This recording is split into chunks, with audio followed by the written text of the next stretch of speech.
दोस्तों, दीपिका पादुकोण की एक्टिंग की बात की जाए तो दीपिका अव्वल दर्जे की एक्टिंग नहीं करती हैं और न ही दीपिका बहुत ज्यादा सुंदर हैं। लेकिन बावजूद इसके पूरे बॉलीवुड में इसे ऐसे रिएक्ट किया जाता है जैसे स्वर्ग से उतरी हुई कोई अप्सरा हो। दरअसल ये सारा गेम टीआरपी का है, कॉम्प्रोमाइज का है। खैर, मैं ये नहीं कह रहा है कि दीपिका पादुकोण ने कॉम्प्रोमाइज किया है या नहीं, लेकिन बॉलीवुड में क्या क्या चलता है ये तो आप बखूबी जानते ही हो। आज के इस खास वीडियो में आपको बॉलीवुड एक्ट्रेस दीपिका पादुकोण के ऐसे अनजाने फैक्ट्स के बारे में बताऊंगा, सच्चाइयों के बारे में बताऊंगा जिसके बारे में शायद आपको पता नहीं होगा, और जानने के बाद आप सोच में पड़ जाएंगे कि क्या सच में ऐसा है। दोस्तों, दीपिका का जन्म 5 जनवरी 1986 को कोपेनहेगन, डेनमार्क में एक सारस्वत ब्राह्मण परिवार में हुआ था। दीपिका के पिता का नाम प्रकाश पादुकोण है, जो कि इंटरनेशनल लेवल पर भारतीय बैडमिंटन खिलाड़ी रह चुके हैं, और मां का नाम उज्ज्वला पादुकोण है, जो कि एक ट्रेवल एजेंट है। दीपिका की एक छोटी बहन है जो एक गोल्फर है। दीपिका की शुरुआत पढ़ाई बैंगलोर से हुई थी। 12th क्लास के बाद दीपिका ने ग्रेजुएशन करने के लिए ओपन यूनिवर्सिटी में एडमिशन लिया, लेकिन उसी दौरान उसे मॉडलिंग के ऑफर आने लगे और दीपिका ने अपनी पढ़ाई बीच में ही छोड़ दी। दीपिका सिर्फ 12वीं क्लास पास है। दीपिका बचपन में सिर्फ बैडमिंटन खेलती थी और इंटर कॉलेज में भी स्टेट लेवल पर काफी बैडमिंटन खेल चुकी हैं। लेकिन कॉलेज आते आते दीपिका का रुझान मॉडलिंग की तरफ होने लगा। मॉडलिंग के साथ दीपिका ने कई टीवी एड में भी काम किया था। साल 2005 में दीपिका ने मॉडल ऑफ द ईयर का खिताब जीता था, और तभी दीपिका पर नजर किंगफिशर कंपनी के मालिक विजय माल्या का पड़ा। विजय माल्या ने दीपिका को अपनी कंपनी के कैलेंडर के लिए अप्रोच किया और साल 2006 में दीपिका किंगफिशर कंपनी की कैलेंडर गर्ल बन गई। इसी दौरान विजय माल्या और दीपिका के बीच नजदीकियों की भी काफी चर्चाएं हुई थी। वैसे विजय माल्या के बारे में पूरी दुनिया जानती है कि वह कितना बड़ा अय्याश है। वो अपने कैलेंडर गर्ल को कंपनी के लिए नहीं बल्कि अपने लिए ढूंढ कर लाता है और उसके साथ अय्याशी करता है। दोस्तों, ये विजय माल्या की नजदीकियों का ही फायदा था कि साल 2006 में दीपिका किंगफिशर के कैलेंडर पर नजर आई, और साल 2006 में ही दीपिका को अपनी पहली फिल्म ऐश्वर्या मिल गई, जो कि एक कन्नड़ मूवी थी। इसके बाद साल 2007 में विजय माल्या की मेहरबानी से ही बॉलीवुड में डेब्यू भी हो गया। फिल्म का नाम था ओम शांति ओम। पहली फिल्म बड़े लेवल पर सक्सेस साबित हुई तो दीपिका ने विजय माल्या को छोड़कर निहार पांड्या से दोस्ती करनी शुरू कर दी। धीरे धीरे निहार और दीपिका एक दूसरे को डेट करने लगे। निहार एक मुंबई बेस्ड मॉडल है और दीपिका के साथ ही मॉडलिंग भी करता था। हालांकि इन दोनों का रिश्ता ज्यादा लंबा नहीं चला और जल्दी टूट गया। दीपिका की पहली हिंदी फिल्म हिट हुई तो दीपिका रातों रात स्टार बन गई। इसके बाद दीपिका ने और कई बड़े बड़े बजट की फिल्मों में काम किया, जैसे बचनाई हसीनो, Chandni Chowk to China, love आजकल और हाउसफुल।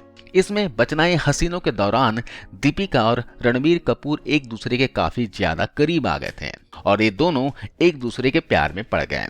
दीपिका और रणबीर कपूर का प्यार सबसे ज्यादा चर्चित अफेयर्स में से एक है।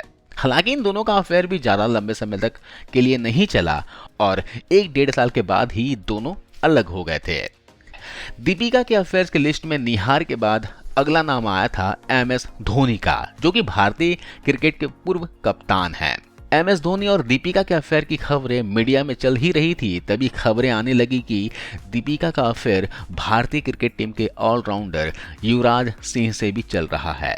कुछ रिपोर्ट्स के आधार पर यह भी कहा जाता है कि दीपिका धोनी और युवराज दोनों को ही एक ही समय पर एक साथ डेट कर रही थी, और यही वजह रही कि धोनी और युवराज सिंह की न सिर्फ दोस्ती टूटी बल्कि धोनी ने जानबूझकर युवराज सिंह का करियर अपने समय से 5 साल पहले ही खत्म कर दिया। धीरे धीरे जब बात मीडिया में आने लगी तो धोनी और युवराज दोनों को ही पता चल गया कि दीपिका उन दोनों को चीट कर रही हैं। इसके बाद दीपिका और धोनी युवराज का अफेयर खत्म हो गया। दीपिका के न सिर्फ मल्टी अफेयर्स रहे हैं बल्कि दीपिका बहुत सारे विवादों में घिरी रही हैं। दीपिका करण जौहर ग्रुप से जुड़ी हुई हैं तो विवाद तो दीपिका के लाइफ में आने ही थे। साल 2020 में दीपिका की एक मूवी आई थी जिसका नाम था छपाक। छपाक एक एसिड विक्टिम के जीवन पर आधारित मूवी थी। उस एसिड विक्टिम का नाम था लक्ष्मी अग्रवाल।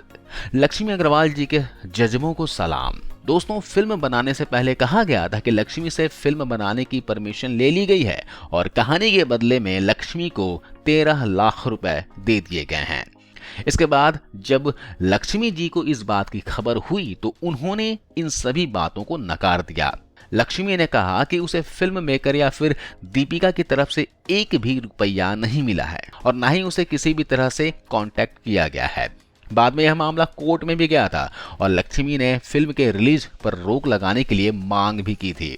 लेकिन गरीब और अमीर की लड़ाई में हमारे देश में हमेशा अमीर ही जीतता है और कोर्ट ने लक्ष्मी की याचिका पर कोई सुनवाई नहीं की और फिल्म की रिलीज पर रोक लगाने से इनकार कर दिया। हालांकि बाद में यह सुनने को भी आया कि मेकर्स ने कुछ लाख रुपए लक्ष्मी को दे दिए हैं, लेकिन लक्ष्मी ने एक बार फिर से बयान दिया कि उसे फिल्म के बजट के हिसाब से काफी कम पैसे दिए गए थे। फिल्म छपाक जब रिलीज होने वाली थी तब दिल्ली के JNU यानी कि जवाहरलाल नेहरू यूनिवर्सिटी में काफी हिंसा हो रही थी और वहां पर देश विरोधी नारे लगाए जा रहे थे। तभी अचानक दीपिका अपनी फिल्म की प्रचार के लिए JNU पहुंच गई और JNU की हिंसा पर JNU को अपना समर्थन दिया। इस घटना ने उस समय मीडिया में काफी ज्यादा कवरेज बटोरी थी और उस घटना से दीपिका के कुछ फैंस उनसे नाराज भी हो गए थे कि उनका JNU में जाना गलत कदम था। लेकिन बाद में उसकी वजह सामने आई कि दीपिका का JNU में अचानक जाना कोई इत्तेफाक नहीं था, बल्कि ये एक सोची समझी साजिश थी। सोशल मीडिया रिपोर्ट्स के अनुसार दीपिका को JNU में जाने के लिए 6 करोड़ रुपए की बड़ी रकम अदा की गई थी। दीपिका का काम बस इतना था कि दीपिका को JNU में जाकर 1 से 2 घंटे बिताने हैं स्टूडेंट्स के साथ और JNU के स्टूडेंट्स का समर्थन करना है। दीपिका को JNU भेजने के पीछे देश के दुश्मनों की बहुत बड़ी चाल थी। खैर, सच्चाई क्या है इसके बारे में कोई खबर नहीं है। आपका क्या सोचना है? दीपिका पादुकोण JNU क्यों गई थी? दीपिका के करियर की बात की जाए तो दीपिका ने हमेशा अपने पूरे करियर में बड़े बजट की फिल्मों में ही काम किया है। न दीपिका बहुत ज्यादा बड़ी बेहतरीन एक्ट्रेस है और न ही बहुत ज्यादा खूबसूरत है। एक एवरेज एक्ट्रेस को हमेशा बड़े बजट की फिल्में क्यों दी जाती हैं, ये आप खुद सोच सकते हैं। बॉलीवुड में हमेशा एक रिकॉर्ड रहा है कि एक्ट्रेस की शादी के बाद में एक्ट्रेस का जो करियर होता है वो ढलान पर जाने लगता है, लेकिन दीपिका और करीना कपूर के साथ ऐसा नहीं हुआ।